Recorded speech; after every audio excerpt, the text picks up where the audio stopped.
Hello दोस्तों, आज हम जानेंगे संख्या पद्धति नंबर सिस्टम के बारे में। देखिए, सबसे पहला आएगा प्राकृतिक संख्या। प्राकृतिक संख्या होती क्या है? तो देखिए, प्राकृतिक संख्या एक से स्टार्ट होती है। गिनती कहाँ से स्टार्ट होती है? एक से। तो एक, दो, तीन, चार ऐसे करके कहाँ तक? अनंत तक होती है। प्राकृतिक संख्या कहाँ से होती है? एक से लेकर अनंत तक जो संख्या होती है वही क्या होती है? प्राकृतिक संख्या कहलाती है। इसके बाद देखिए, इसमें क्वेश्चन पूछता है आपसे, कभी कभी पूछा जाता है कि सबसे छोटी प्राकृतिक संख्या क्या होती है। देखिए, सबसे छोटी प्राकृतिक संख्या एक होती है ना। इसके बाद देखिए, दूसरा आता है पूर्ण संख्या। पूर्ण संख्या क्या होती है? देखिए, पूर्ण संख्या जैसे प्राकृतिक संख्या एक से स्टार्ट होती है, वैसे पूर्ण संख्या बस क्या, पूर्ण संख्या में जीरो को शामिल कर लिया जाता है। यानी जीरो से लेकर जीरो, एक, दो, तीन और कहाँ तक? अनंत तक होती है। ये पूर्ण संख्या होती है, जीरो से लेकर अनंत तक। इसके बाद इसमें भी क्वेश्चन पूछा जा सकता है कि सबसे छोटी पूर्ण संख्या कौन सी होती है? तो सबसे छोटी पूर्ण संख्या जीरो होती है। इसके बाद नेक्स्ट आता है पूर्णांक संख्या। देखिए, पूर्णांक संख्या क्या होती है? तो पूर्णांक संख्या माइनस से लेकर प्लस तक की सभी संख्याएं पूर्णांक संख्या होती है। जैसे कहने का मतलब है कि धनात्मक संख्या और ऋणात्मक संख्या दोनों प्रकार की संख्या क्या होती है? पूर्णांक संख्या कहलाती है। जैसे मान लीजिए एग्जाम्पल के तौर पर देखिए, जैसे मान लीजिए -4, -3, -2, -1, 0, 1, 2, 3 डैश डैश इधर अनंत तक, और इधर क्या हो जाएगा? अनंत तक। तो माइनस में जाए या प्लस में जाएगी, ये सभी संख्या क्या हो जाएगी? पूर्णांक संख्या कहलाएगी। नेक्स्ट इसके बाद आता है सम संख्या। देखिए, सम संख्या क्या होती है? तो ऐसी संख्या जो दो से पूरी पूरी विभाजित हो जाए उसे सम संख्या कहते हैं। जैसे 2, 4, 6, 8, 10, ये दो से क्या क्या पूरी पूरी विभाजित हो जाएगा। जैसे देखिए, मान लीजिए यहाँ पे 4 है, दो से डिवाइड किए, भाग दिए, तो 2 2 ना 4, ये क्या हो जाएगा? कट गया, पूरी पूरी क्या हो गया? इसको विभाजित हो गया। देखिए, इसको पहचानने का एक ट्रिक होता है कि कौन सी सम संख्या होगी, है ना। तो देखिए, संख्याओं के इकाई का अंक, है ना, संख्याओं का इकाई का अंक अगर 0 हो या 2 हो या 4 हो या 6 हो या 8 हो, तो क्या हो जाएगी? ये सभी क्या हो जाएगी? सम संख्या हो जाएंगी, है ना। इकाई का अंक पर 0, 2, 4, 6, 8 हो तो क्या हो जाएगी? सम संख्या हो जाएगी। इसके बाद नेक्स्ट आता है विषम संख्या। देखिए, विषम संख्या क्या होती है? कि विषम संख्या क्या होती है? ऐसी संख्या जो दो से पूरी पूरी विभाजित न हो, है ना।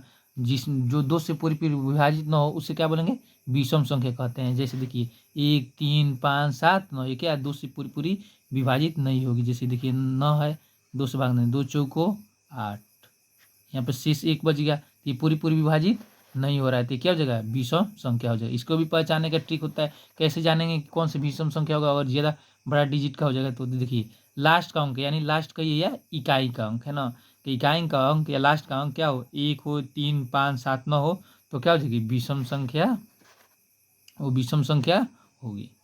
इसके बाद नेक्स्ट आता है भाज्य संख्या। कौन सी संख्या आएगा? भाज्य संख्या। देखिए, भाज्य संख्या क्या होगी?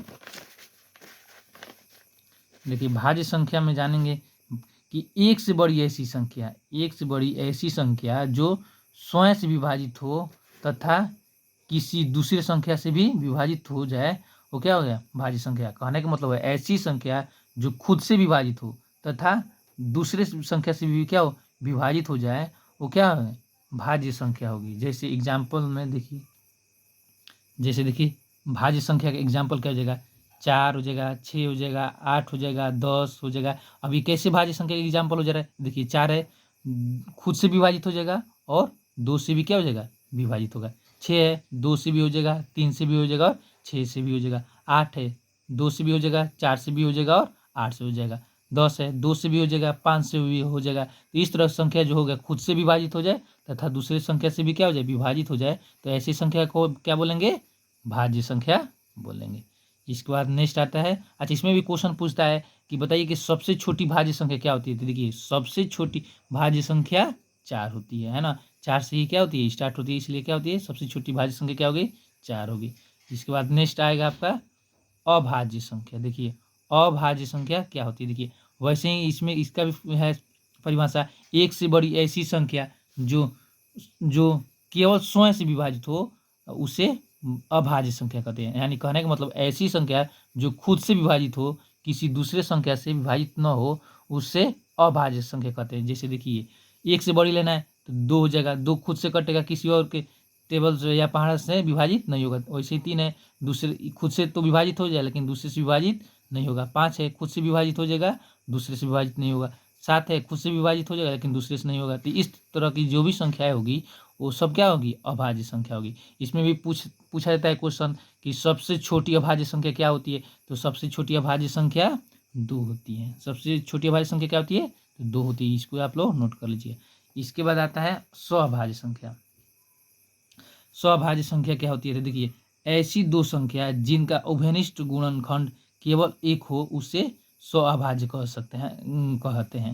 यानी कहने का मतलब देखिए कोई भी संख्या जैसे दिया है 7 और क्या दिया है 15। देखिए इस एग्जाम्पल इसको बता रहे हैं, जैसे जानेंगे कि बताइए कि स्वअभाज्य है कि नहीं। 7 है, 15 है ना। अच्छा बताइए 7 किससे किससे कट जाए, 1 से कट सकता है या स्वयं 7 से।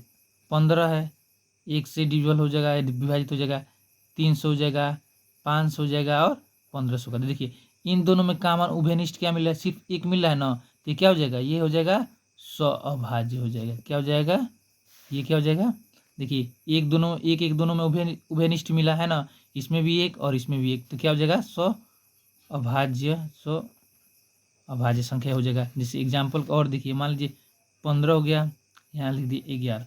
अब पूछेगा क्वेश्चन स्वअभाज्य है कि नहीं। देखिए 15 अभी बताएं 1 से कटेगा, 3 से विभाजित हो जाएगा, 5 हो जाएगा खुद 15 से, और 11 क्या है, सिर्फ 1 से ही क्या होगा, 11 सिर्फ क्या होगा, 1 से और 11 से क्या होगा, विभाजित होगा। तो देखिए इसमें उभयनिष्ठ का मान क्या मिल रहा है, एक ही मिल रहा है। जब सिर्फ एक ही मिले तो क्या हो जाएगा, स्वअभाज्य हो जाएगा। क्या हो जाएगा, स्वअभाज्य भी, ये भी क्या हो जाएगा। और मान लीजिए और भी एग्जाम्पल मान लीजिए अगर पूछ सकता है, जैसे मान लीजिए इसे 6 दे दे और 8 का है कि ये भाज्य संख्या है कि नहीं। तो देखिए 6 किससे कटेगा, 1 से हो जाएगा, 2 से, 3 से और खुद 6 से। यहाँ पर 8 देखिए 8 किससे कटेगा, 8 जाएगा आपका 1 से, 2 से, 4 से और 8 से। देखिए यहाँ पर एक ये भी उभयनिष्ठ मिल रहा है 2। जब 2 मिलेगा तो स्वअभाज्य नहीं है। कि क्या है, स्वअभाज्य नहीं है ना। तो ये वाला क्या हो जाएगा, स्वअभाज्य नहीं है। ये वाला क्या हो जाएगा, जब 1 से अधिक मिलने लगेगा, 1 मिल रहा है, 2 मिल रहा है, तो क्या हो जाएगा, स्वअभाज्य नहीं है। तो इस तरह के एग्जाम्पल के माध्यम से आप लोग समझ सकते हैं। देखिए और भी एग्जाम्पल दिखाए हैं, देखिए ये इसमें और भी देखिए 23 और 19 है, ये भी स्वअभाज्य है। 7 और 12 ये भी स्वअभाज्य है। 23, 12 ये भी क्या है, स्वअभाज्य संख्या है। अब नेक्स्ट इसके बाद परिमेय संख्या। देखिए परिमेय संख्या के पहले हम वीडियो भी बनाए हैं, इसमें भी देख लीजिए परिमेय संख्या क्या होती है। तो ऐसी संख्या जो p/q के रूप में हो, जहाँ p और q पूर्णांक संख्या हो तथा q नॉट इक्वल टू 0 हो, उसे क्या बोलेंगे, परिमेय संख्या कहते हैं। जैसे देखिए 2/3 हो जाएगा, 5/7, 20, अंदर में 4, अंदर में 9, 16, 125, 0/1, ये सब क्या है, परिमेय संख्या। से देखिए ये तो p/q के रूप में, ये भी p/q के रूप में। ये नहीं समझ में आ रहा कि p है लेकिन नीचे q नहीं है तो क्या हो जाएगा, तो इसको 1 लगा सकते हैं। ये 4 कैसे है, कड़ी में है, तो इसको क्या कर सकते हैं, 2 का अंदर रूट बाहर निकाल के और 2 लिख के 2/1 इसको क्या कर सकते हैं, इसे लिख सकते हैं। तो ये क्या हो जाएगा, हमारा परिमेय संख्या हो जाएगा। इसके बाद नेक्स्ट आता है अपरिमेय संख्या। देखिए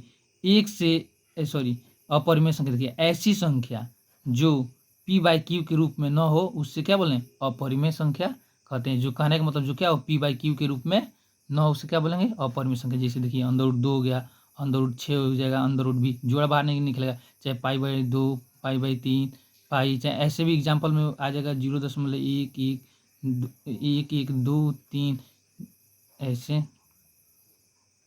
फिर से 1, 1, 1, 2, 3, फिर से 1, 1, 1, 1, 2, 3, इस तरह का डिजिट बढ़ता जाएगा।